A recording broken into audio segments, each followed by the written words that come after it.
오늘은 하나님의 말씀의 빛, 또 마음을 쏟는 기도라는 제목으로 여러분들과 말씀을 나누겠습니다. 자, 우리 지난주에도 같은 그 본문을 가지고 여러분들에게 말씀을 나눴는데 지난주에 하지 못했던 뒷부분을 오늘 이렇게 하게 됩니다. 그래서 지난주에 우리가 배웠던 것에 대해서 잠시 나누고 설명을 하고 여러분들과 함께 말씀을 나누겠습니다.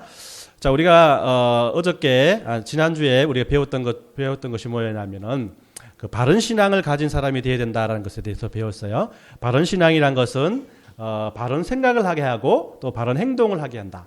그래서 바른 신앙을 가진 사람을 그렇게 해서 바른 삶을 산다라고 우리가 배웠습니다. 자, 그래서 우리가 바른 신앙을 가지고 있지 않기 때문에 우리가 바른 삶을 살지 못한다. 바른 삶을 사는 사람이라면 바른 신앙을 가진 사람이다라는 것에 대해서 오늘 말씀을 통해서 우리가 살펴보았습니다. 자, 그래서 우리 구절 말씀에 보면은 우리가 그런 바른 신앙을 가진 사람들이 어떤 사람인가? 하나님의 택하신 사람이요, 또 왕같은 제사장이요, 거룩한 나라고 그의 소유된 백성이 되는 사람들이기 때문에 이 사람들이 해야 할 일이 바로 뒷부분에 있는 하나님의 아름다운 덕을 선포하는 삶을 사는 것이다라고 우리가 말씀을 통해서 배웠습니다. 그래서 많은 것들이 있지만은 그 중에서도 우리가 거룩한 나라, 거룩한 나라요라라는 이런 말씀을 가지고 이 거룩한 나라가 어떤 뜻인가, 또 거룩한 나라로 살아간다는 것은 무엇을 의미하는가에 대해서 우리가 살펴보았습니다. 자, 그래서 이 거룩한 나라에 대해서 이 거룩한 나라라는 것은 공동체이요 교회라고 했습니다. 그래서 우리 주안의 교회가 거룩한 나라다. 이것은 우리 주안의 교회가 거룩한 교회이고 거룩한 공동체라는 것을 우리에게 말씀을 해주는 것이에요. 그리고 우리가 거룩한 것이라는 것이 어떤 것인가에 대해서 우리가 또 살펴보았습니다. 그래서 거룩함이란 무엇인가라는 것을 우리가 봤을 때 첫 번째가 바로 거룩함이란 것은 구별되었다라는 것이에요. 그죠? 우리는 비록 죄인의 삶을 살아가지만 우리가 거룩한 삶을 사는 믿음의 백성이 되는 것은 하나님께서 여러분들을 하나님께 바치기 위해서, 하나님께 드려지기 위해서 여러분들을 구별해 놓으셨기 때문입니다. 우리가 구약의 제사에도 보면 제사에 쓸 그런 동물들이 있지만 그 동물들을 구별했지만은 그럼에도 불구하고 완전한 동물이 없었지만은 그것을 하나님께서 구별해서 하나님께 내놓으려고 구별했을 때 그 완전하지 아니하는 그런 제물들이 거룩한 제물이 되어서 하나님께 드려줄 수 있다는 것이죠. 그래서 우리가 거룩한 삶을 사는 거룩한 나라로 살아가는 사람들이라면 우리는 그렇구나, 우리는 구별되었구나. 그래서 우리가 거룩한 사람이요, 거룩한 존재이구나, 거룩한 성도이구나라는 것을 깨달아야 한다는 겁니다. 우리의 행동과 우리의 삶이 거룩한 것이 아니라 하나님께서 우리를 구별해 놓으셨기 때문에 거룩하다는 것이죠. 자, 두 번째는 그렇게 거룩하다는 것을 알고 그치는 것이 아니라 그런 거룩한 삶을 살아가는 것을 거룩한 나라로 사는 것이다라고 말할 수 있는 겁니다. 자, 그래서 우리가 거룩한 존재인 것을 아는 것으로 그치는 것이 아니라 내가 그렇게 살아가기 위해서 노력하는 것 역시 중요하다라는 것이죠. 자, 그래서 우리 한번 읽어보겠습니다. 시작. 거룩함은 하나님께 구별되었다는 것으로 거룩한 삶을 포함한다 라고 이렇게 정리를 내렸죠. 그래서 우리가 지난주에는 이러한 것들, 거룩함이란 무엇인가 라는 것에 대해서 우리가 살펴보았습니다. 자, 그러면 우리가 이제 하나님께서 우리를 택하셔서 하나님의 귀한 믿음의 자녀로 택하셔서 구별하셔서 우리는 이제 거룩한 존재가 되었습니다. 내 힘과 내 뜻과 내 의지와 또 내 삶 때문에 거룩한 것이 아니라 하나님께서 여러분들을 구별해 놓으셨기 때문에 거룩하다라는 것을 이렇게 알게 되었어요. 자, 그러면 이제 그렇게 거룩한 삶을 어떻게 살아가야 할지에 대해서 고민해야 되는 것입니다. 자, 그러면 거룩한 나라로 살아가려면 어떻게 해야 할까?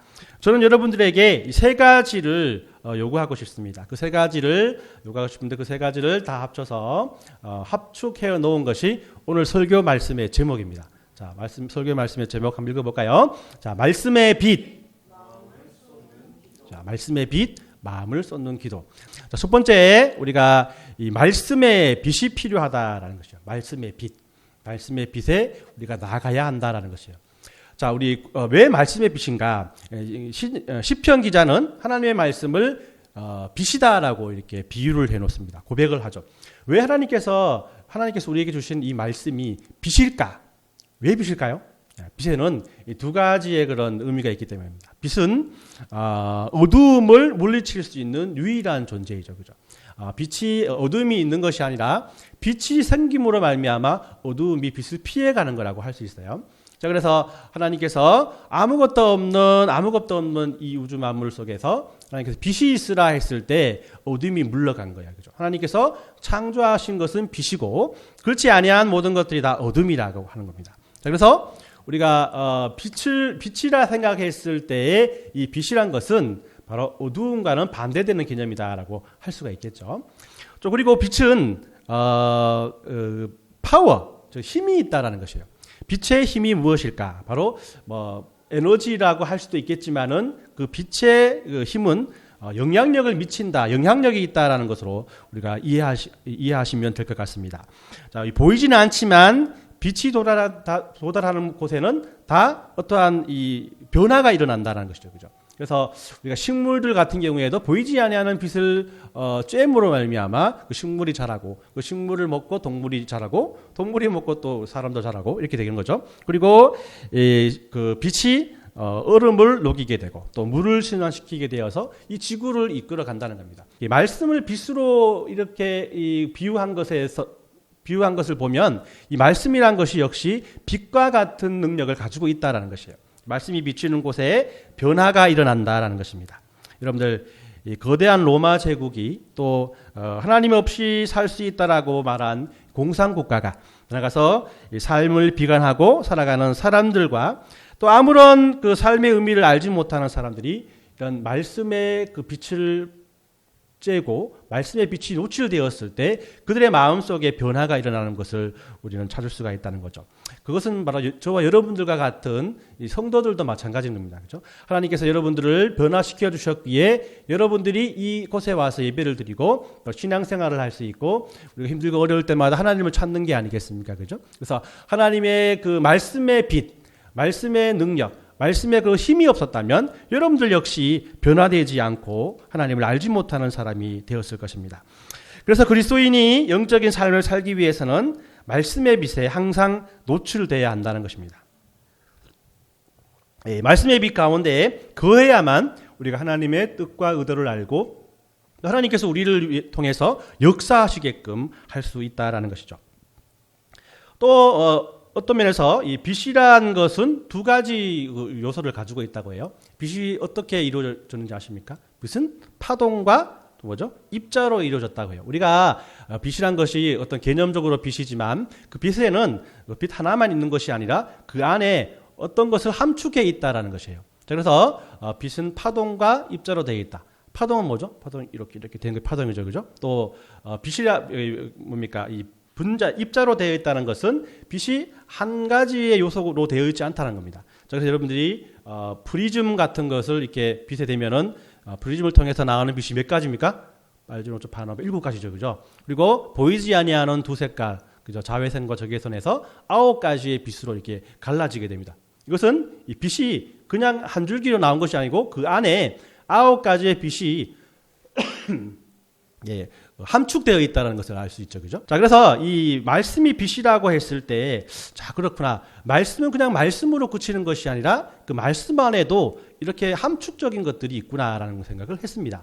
그래서 이 말씀에는 그러면 어떠한 요소들이 있을까라고 생각해 보면 그 첫 번째는 바로 뜨거움이요. 두 번째는 바로 메시지라는 거예요. 자, 뜨거움이란 것은 뭡니까, 여러분들? 여러분들이 이제 성경 말씀을 듣고 또 여러분들 어릴 때도 보면 성경 말씀을 듣고 또 기도하다 보면 마음이 뜨거워지는 그런 모습을 이렇게 발견합니다. 체험하게 됩니다. 그것이 은혜 받았다고 하는 거죠. 그죠? 저도 이제 중학교 3학년 때 여름 수련회를 이렇게 무학산 기도원이라는 대구의 유명한 기도원이 있어요. 영영한 기도원이 있어요. 그죠? 거기 가서 이제 기도원에서 이제 3박 4일로 수련회를 갔습니다. 근데 마지막 날 또 그냥 놔두지 않잖아요. 그죠? 그래서 막 뜨겁게 밤을 새워 가서 기도를 했는데 그때 이제 말씀이 어떤 말씀인지는 제가 아직까지 기억나지는 않지만은 오늘 집을 나서기 전 기도했나요? 그 찬양이죠. 그죠? 그 찬양을 이제 찬양대에서 부르면서 기도를 했는데 정말 많이 울고 막 뜨거움을 막 느꼈습니다. 모든 사람들이 다 그때 다 뜨거움을 느끼죠, 그죠? 여러분도 그런 느낌 있지 않습니까? 어떤 한 번쯤 있지 않나요? 그죠? 교회 생활 하다 보면 우리가 기도회나 아니면 부흥회에 가서 그런 뜨거움을 느낄 수가 있습니다.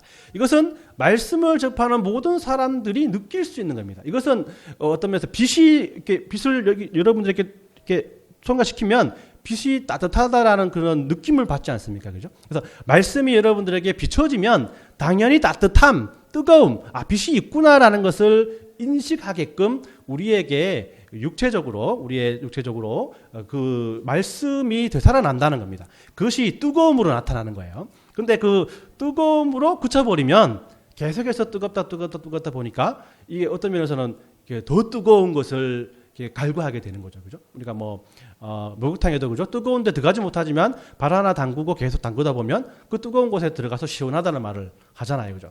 그래서 이런 뜨거움만을 추구하다 보면 계속해서 더 자극적인 뜨거움을 찾게 되고 결국에는 그 뜨거움이 한계가 있는 거잖아요. 그래서 시험이 들고 또 좌절하고 하나님을 저버리는 경우가 많이 있는 겁니다. 그래서 우리는 이 뜨거움만 찾는 것이 아니라 말씀의 빛 안에 있는 메시지라는 그 존재 역시 우리가 찾아야 된다는 거예요. 메시지는 바로 뭐냐면은 하나님께서 우리에게 주시는 말씀의 뜻과 의미를 말하는 거죠. 그죠? 자, 그래서 그러면 이 메시지, 우리가 메시지를 어떻게 우리가 찾을 수 있는가? 자, 그것은 바로 따라합니다. 지성. 예, 지성인인데요. 지성입니다. 지성이 뭘까요? 지성은 이해하고 논리적이고 윤리적인 삶을 살려고 노력하는 그런 것들을 지성이라 하잖아요. 그죠? 우리가 이해한다라는 사실을 통해서 생각할 때 우리가 하나님께서 나에게 말씀을 주셨을 때 그 말씀이 나에게 뜨겁다. 그럼 왜 이것이 뜨거운가에 대해서 우리가 하나님께서 우리에게 주신 메시지를 우리의 머리로 우리의 이해와 또 우리가 알고 있는 그 논리적인 사고방식을 가지고 이 말씀을 내 안으로 받아들여야 한다는 것이에요. 이것이 또 어떤 면에서는 가장 중요한 요소라고 할 수가 있습니다. 그래서 이 체험이 먼저가 아니라 이런 메시지를 내가 아는가 알지 못하는가 알려고 노력하는가가 더 선행이 돼야 된다는 것이에요. 왜냐하면 그래야만 하나님께서 뜨거움을 주시는 이 뜨거움의 의미를 알아야만 이 뜨거움이 어느 정도까지 갈 수 있는가를 우리가 캐치하고 또 인식할 수 있지 않습니까? 자, 그래서 우리가 말씀 공부나 또한 말씀을 듣기 위한 노력들 또 여러분들 나름대로의 그런 묵상 생활들은 다 이렇게 내가 이 메시지 하나님의 말씀이 무엇인가를 알려고 하는 노력 가운데 행해져야 한다는 겁니다. 내가 말씀을 알면 알수록 그만큼 하나님께 주시는 그 뜨거움, 은혜가 넘쳐날 수밖에 없다라는 것이죠. 자, 그리고 이 두 번째로는 말씀의 빛을 그냥 내가 알고 있는 것으로 그치는 것이 아니라 그 말씀의 빛을 자신에게 비출 수 있는 그런 삶을 우리가 살 수 있어야 한다라는 것입니다. 말씀의 빛, 즉 하나님께서 나에게 주신 그 말씀들을 다른 사람에게 비추는 것이 아니라 자기 자신에게 비춰야 된다는 것이에요. 다른 사람에게 비추었을 때 일어날 수 있는 일들이 여러 가지가 있습니다. 제가 제 친구 중에 한 명이 자기는 이제 다른 사람이 자기에게 말을 해서 말로써 나는 시험에 들지 않는다. 나에게 어떤 말을 해도 나는 거기에 화를 내고 시험에 들지 않을 거야. 라고 이렇게 선포한 친구가 있었어요. 그래서 신기하다. 와, 저는 어떻게 말 한마디 하는데 그 말에 삐지지 않고 그렇게 시험에 들지 않을까. 참 어떤 면에서는 대단하다는 생각을 했고 좀 교만하지 않나라는 생각도 했었습니다. 자, 그런데 어느 날 얘가 이제 교회에 안 나오고 그래가지고 찾아가서 보니까 시험에 들었다는 거예요. 왜 시험에 들었냐니까 자기에게 어떤 친구가 말을 했는데 그 말이 자기에게 시험에 대해서 못 나온다는 겁니다. 자, 생각해 보십시오. 자, 하나님께서 말로 시험에 들지 말라라는 그런 말씀이 나에게 말씀으로 왔을 때 그 말씀을 다른 사람에게 비추면 어떤 겁니까? 말로써 시험 드는 사람들은 이 말씀은 저 애가 들어야 돼. 이 말씀은 참 잘 삐지는 저 애가 들어야 된다는 사실을 통해서 나에 관한 관심이 없는 말씀입니다. 그래서 자연스럽게 용기 있게 나는 말로써 시험 들지 않는다라고 이렇게 단언할 수 있는 거죠. 그죠? 그러나 진작에 그 말씀이 나에게 주어졌다면 내 심령을 비췄다면은 내가 그렇게 어리석고 내가 그렇게 연약한 존재라는 것을 알게 될 것이고 다음에 나에게 그 시험으로 말로 시험을 주는 그 시험들도 역시 분명히 이길 수가 있다라는 것이에요. 그래서 다른 사람에게 말씀의 빛을 비추는 것이 아니라 내 자신에게 말씀을 비춘다. 이것이 우리가 두 번째로 해야 될 거룩한 삶의 한 부분입니다. 자기가 자기 자신을 안다는 것이 얼마나 어렵습니까? 그죠? 그래서 우리 영혼을, 우리 영적 상태를 내가 알 수 있다는 것은 정말 하나님께서 우리에게 주시는 큰 축복 중에 하나인데, 그렇게 되기 위해서 하나님의 말씀의 빛을 내 자신에게 비춰야 한다는 겁니다. 여러분들, 어린아이가 담대하고 부끄러움이 없고 때를 쓰고 터무니없는 일들을 할 수 있는 이유가 무엇입니까? 그 아이들은 철이 없죠. 자기 자신에 대해서 모르는 거예요. 자기 자신이 바로 왕자와 같은 존재이다 생각하기 때문에 부모님 앞에서 그렇게 어리광을 부리고 부모님 앞에서 함부로 막 이야기를 합니다. 그렇다가 부모님의 그 꾸지람을 듣고 한 대 맞으면 내가 그런 존재가 아니었구나라는 생각을 하게 되죠. 점점 더 철이 드는 그런 삶을 사는 겁니다. 자, 그래서 이 신앙에도 마찬가지로, 영적인 존재에도 마찬가지로 영적인 철이 점점 들어가야 된다는 거예요. 그 철이 무엇입니까? 내 영적 상태가 어떤가를 자기가 스스로 체크할 수 있는 사람이 될 때 영적으로 철이 들어간다는 거예요. 여러분들, 하나님의 말씀이 진정으로 내 말씀이 되고 그것이 내 마음속에 있는 내 영혼을 비출 때 여러분들께서는 분명히 이러한 것들을 발견할 것입니다. 내가 얼마나 좀 연약한 존재인지, 내가 얼마나 꽉 막힌 존재인지, 이에 심은 0%도 없는 내 자신을 여러분께서는 발견하게 될 것입니다. 여러분들, 마트에 가면은 그 중간에서, 사람들 많은 중간에서 참 드러누워서, 그죠? 드러누워서 발을 동동거리면서 막 이렇게 시위하는 어린 아이를 봤을 겁니다. 자, 그런 아이를 보면 어떤 마음이 듭니까? 아이고 잘한다, 귀여워 보입니까? 우리 아이였으면 모르겠는데 귀엽지 않습니다, 그죠? 아이고 저런 싸가지 없는 놈 하면서 여러분들 참 막 보기가 민망하지 않습니까, 그죠? 자, 여러분들 그리 할 때 그 모습이 바로 여러분들의 영적 모습이라는 생각을 해본 적은 없습니까?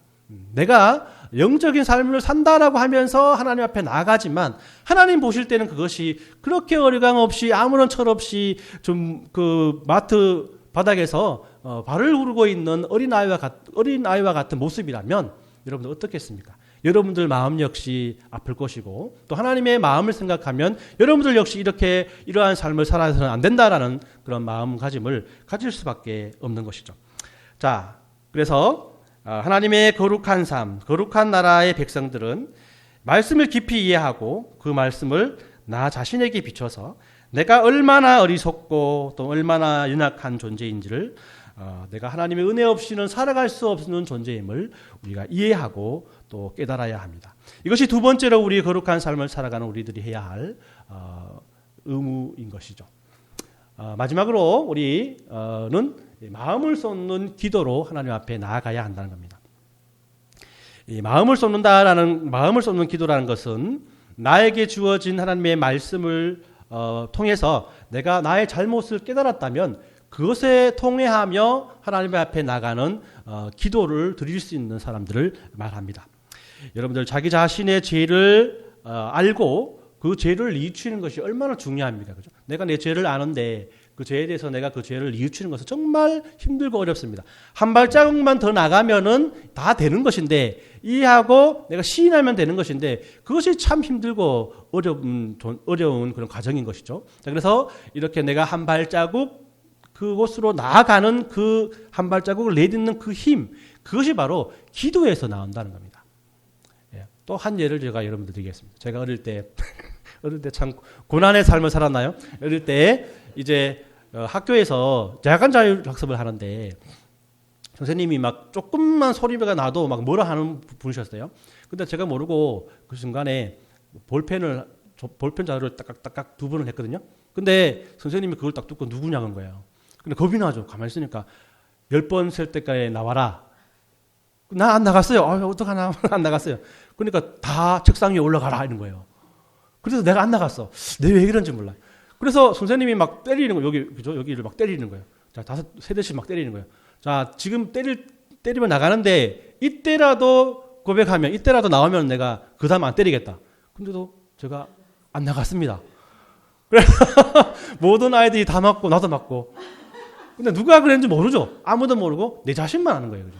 근데 그게 지금 한 30년, 40년 넘었는데 지금까지 그게 내 마음속에 딱 각인되어 있는 것은, 이게 내가 내 죄를 이렇게 인정하고 내가 그랬습니다 하고 내 한 두세 대 맞으면 끝나는 건데 내 죄를 인정하고 나가는 것이 얼마나 힘든가를 내가 이것을 통해서 알게 되었다는 것이죠.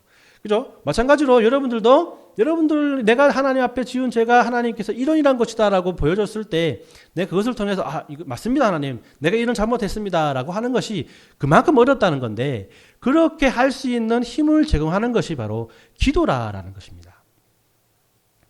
자, 그래서 이 찬란한 이게 말씀들을 우리가 마음속에 받아들였을 때 그 말씀을 통해서 내가 죄인이라는 사실을 알고 그것을 하나님 앞에 그 죄를 가지고 하나님 앞에 나갈 수 있게 하는 그 큰 힘 이것이 마음을 쏟는 기도라고 할 수 있습니다.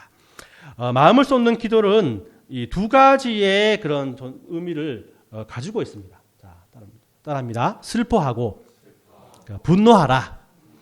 우리가 이 마음을 담는 마음을 쏟는 기도는 기도하는 가운데 슬퍼하고 분노하는 마음들이 있어야 돼요. 이것이 무슨 말인가?